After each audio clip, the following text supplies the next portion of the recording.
Olá, queridos, mais uma vez com vocês aqui, Pastor João Márcio, para darmos o nosso seguimento ao nosso estudo das disciplinas espirituais e agora começando uma nova etapa, exatamente no nosso crescimento da Palavra de Deus. Então, hoje é o nosso primeiro de 8 semanas que a gente vai estar caminhando juntos aqui. E semana passada, no nosso encontro introdutório, eu deixei para vocês algumas tarefas bem interessantes que eu pedi a vocês que estivessem fazendo, que era estudar os capítulos de 1 a 3 do livro, que eu enviei para vocês, como estudar a Bíblia sozinho, do Tim LaHaye. Lembrando sempre que aquilo que eu falei, que estudar é difícil, é diferente de ler.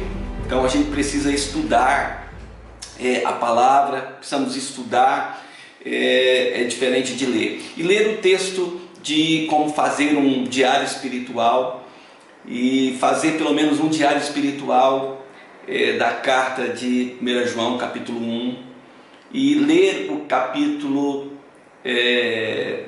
a carta de 1 João pelo menos 2 vezes. Então o nosso estudo com certeza terá um resultado totalmente diferente se a gente caminhar, se a gente praticar essas tarefinhas, ok? Então quero contar com você, pedir a você que faça os seus comentários aí no nosso vídeo, tá bom? Então se você tiver até alguma pergunta, pode lançar, compartilhe com outras pessoas também. O nosso interesse é que a palavra de Deus chegue ao máximo de pessoas possíveis, e eu conto com você e com a sua participação. Hoje a gente vai começar a nossa jornada de 8 lições que nos tornará um pouco mais habilidosos quanto à questão do conhecimento da palavra de Deus. E no nosso estudo introdutório nós falamos os 3 passos de como estudar, conhecido como os 3 passos do estudo indutivo da palavra de Deus, que é observar, interpretar e aplicar o texto da palavra de Deus. Então eu quero dar aqui algumas dicas para você quanto a esses passos, e a gente vai começar essa semana no estudo de hoje falando exatamente da observação, de como fazer uma boa observação do texto bíblico, e nas próximas 2 semanas a gente vai falar das outras 2 partes, que é a interpretação e também da aplicação do texto da palavra de Deus, ok? Então essa questão do estudo de hoje, por exemplo, é surpreendente como que esse primeiro passo de se fazer observações do texto às vezes se torna tão difícil. E como nós falamos no estudo introdutório, uma observação, ela responde à pergunta: o que diz a palavra de Deus? Então, e a resposta a essa pergunta, ela é objetiva, Uma vez comentada, se for uma observação correta, todas as pessoas vão concordar com essa observação, não importa a sua interpretação ou perspectiva teológica. Então, quando você coloca uma observação do texto bíblico, se ela estiver correta, as pessoas que estão em volta certamente vão concordar com ela, ok? Porque, como a gente diz, a observação responde à pergunta: o que diz a passagem, ok? Então eu quero deixar aqui, de maneira introdutória no nosso estudo de hoje, algumas dicas de como você vai poder fazer as suas observações de algum texto bíblico, de algum texto que você vai estudar, ok? Então qual que é a primeira dica para você? Comece, claro, sempre com oração, adorando a Deus e pedindo a Deus para te encher do Espírito Santo. Então, e pedindo que Ele guie você nesse estudo. Então é muito importante todo estudo bíblico que você vai fazer, tire um tempo, ore ao Senhor, peça ao Espírito Santo de Deus que traga revelação, que traga entendimento para você, ok? Segunda coisa, compare as diferentes traduções da Bíblia. né? Semana passada nós comentamos sobre isso. Então, existem inúmeras traduções da Bíblia. Então, como eu comentei também, no passado era muito complicado. Eu tenho muitas traduções da Bíblia escrita, mas mesmo você que não tem, não é? A internet nos possibilita hoje navegar por tantas e tantas linguagens, né, de interpretações da Bíblia. Então você compara vai te ajudar a fazer as suas observações quando você compara essas traduções, né? Use os rodapés.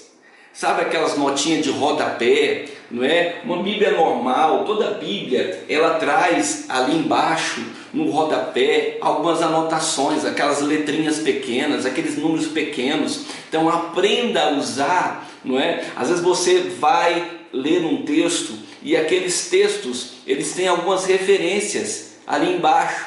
Então aprenda a usar essas notas do rodapé da sua Bíblia. Então uma outra coisa, descubra qual foi o contexto histórico que esse texto foi escrito, né? Qual o autor escreveu, né? Algumas perguntas chaves que pode incluir aqui quem foi que escreveu o livro?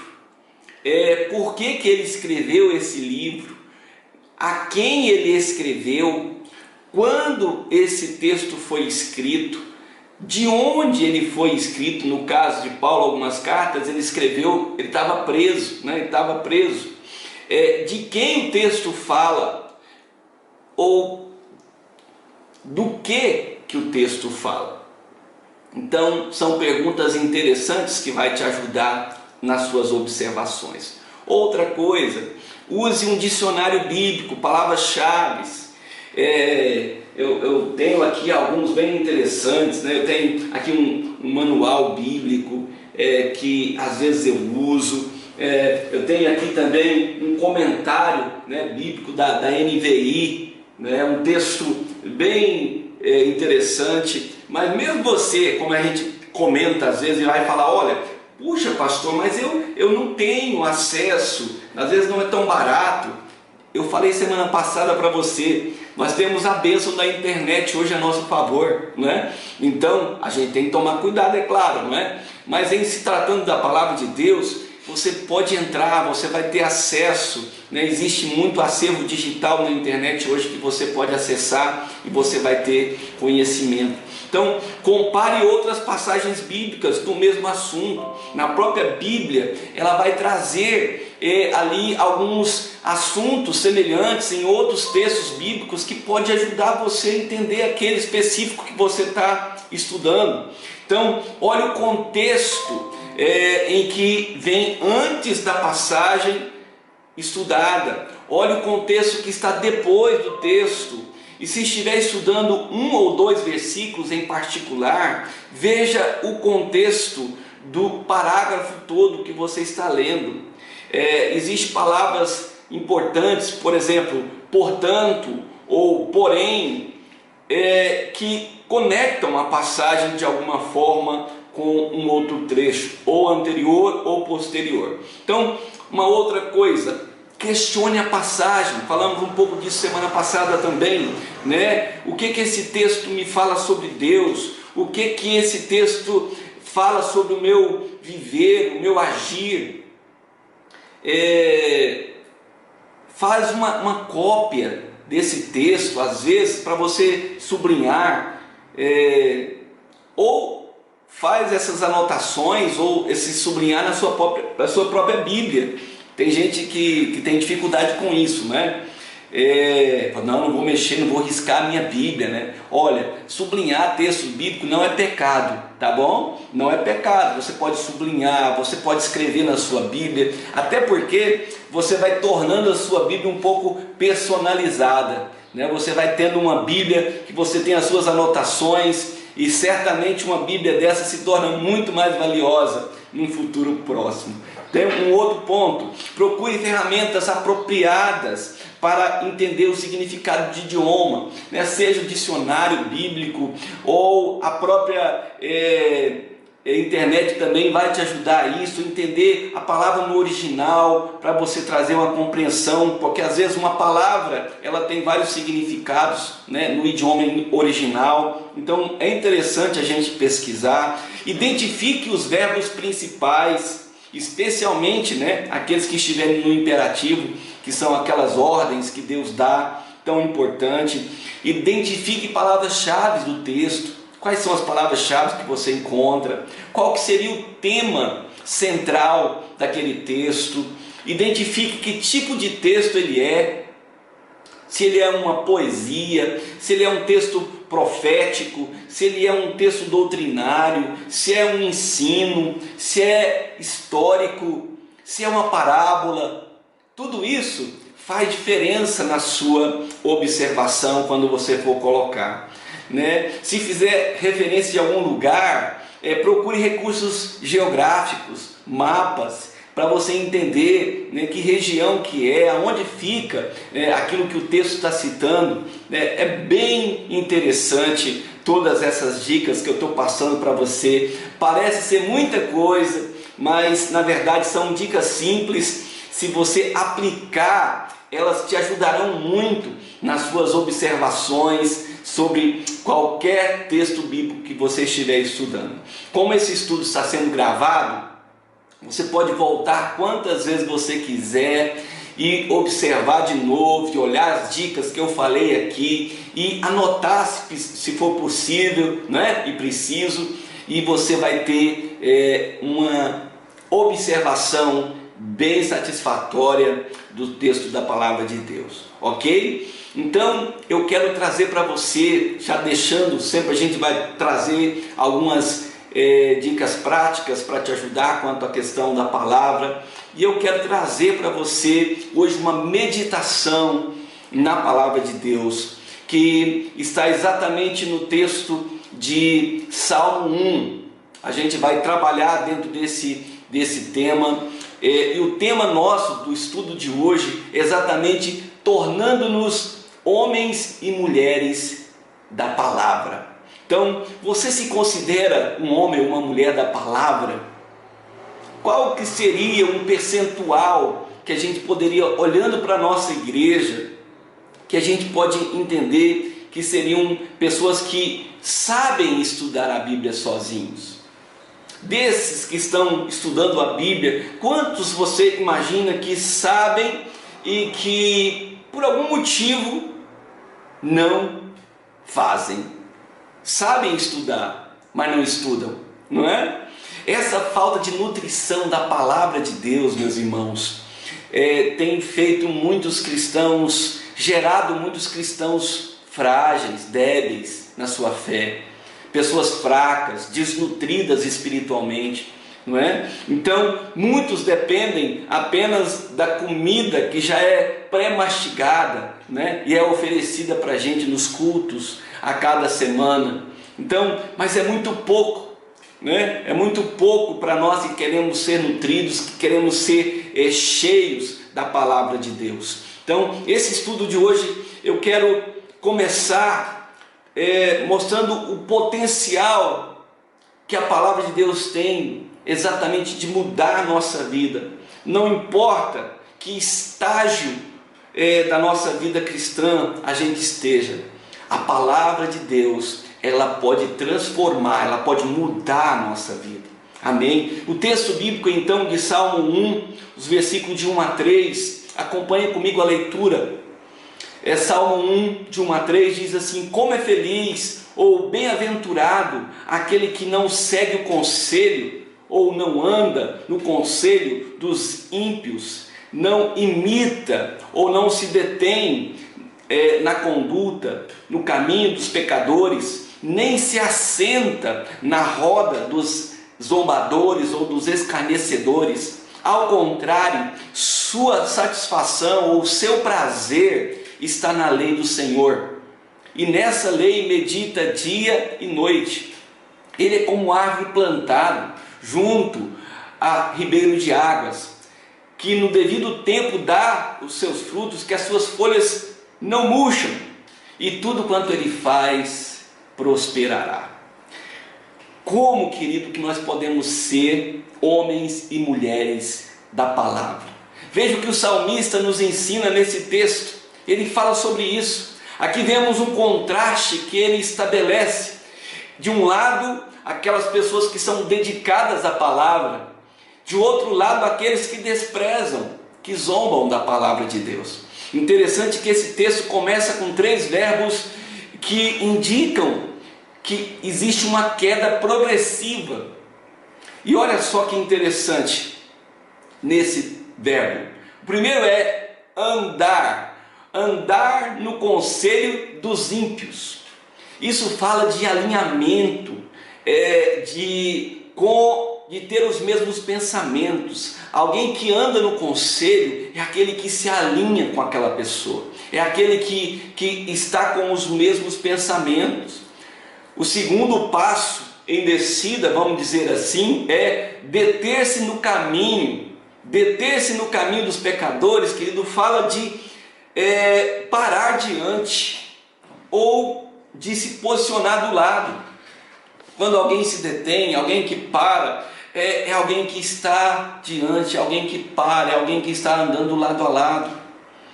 E o terceiro e o último é aquele que uma coisa é você andar, outra coisa é você parar, outra coisa é você assentar-se na roda, é você identificar-se com, é você fazer parte de, é você estar agora fazendo parte de algo. Então aquele que assenta na roda dos escarnecedores é aquele que faz parte desse ambiente. Então existe um ditado popular bem conhecido que diz assim: diga-me com quem andas, que eu direi quem tu és. O próprio Josué, lá em Josué 23, versículos 7 e 8, ele fala algo semelhante a esse contexto aqui do Salmo 1. E olha o que Josué diz, versículo 7, capítulo 23, diz: não se associem com essas nações que restam no meio de vocês, não invoquem os nomes dos seus deuses, nem jurem por eles,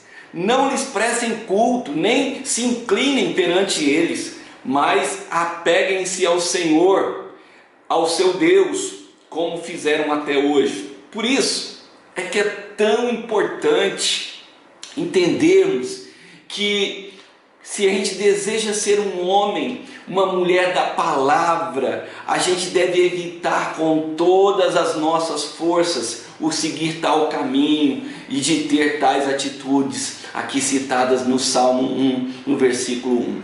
E por isso, no versículo 2, o salmista começa dizendo algo diferente, que alguém que é apegado à palavra de Deus, ele tem uma atitude, um coração diferente. Ele diz: o seu prazer antes, pelo contrário, o seu prazer está na lei do Senhor. Esse prazer, querido, é como uma água, que o próprio texto diz no versículo 3, é como aquela água que molha, que rega, que amolece a semente, que faz essa semente da palavra de Deus germinar. Então, esse prazer, essa alegria, é como essa água que chega na nossa vida e que amolece a semente e que faz a semente da palavra de Deus germinar em nós. E o salmista faz referente a uma atitude bem interessante e um pouco também esquecida nos nossos dias, que é a meditação da palavra. Ele diz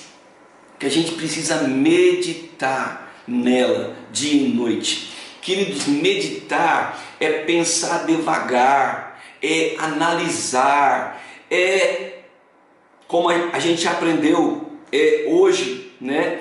É fazer uma observação atenta àquilo que a palavra de Deus está nos dizendo. Precisamos fazer isso pela manhã, ao acordar, durante o dia, à noite, ao dormir. Então, devemos memorizar a palavra, porque a palavra de Deus, estando dentro de nós, ela fará a diferença, né? Me lembro desde o início da minha conversão que eu decorei alguns textos da palavra de Deus, né? Entre eles tem um que eu quero chamar a sua atenção e queria até desafiar você, né? Se possível, também decorar, que é exatamente Josué capítulo 1, versículo 8. Esse texto diz assim: não cesse de falar desse livro da lei, antes medita nele de dia, de noite, para que tenhais cuidado de fazer segundo tudo quanto nele está escrito.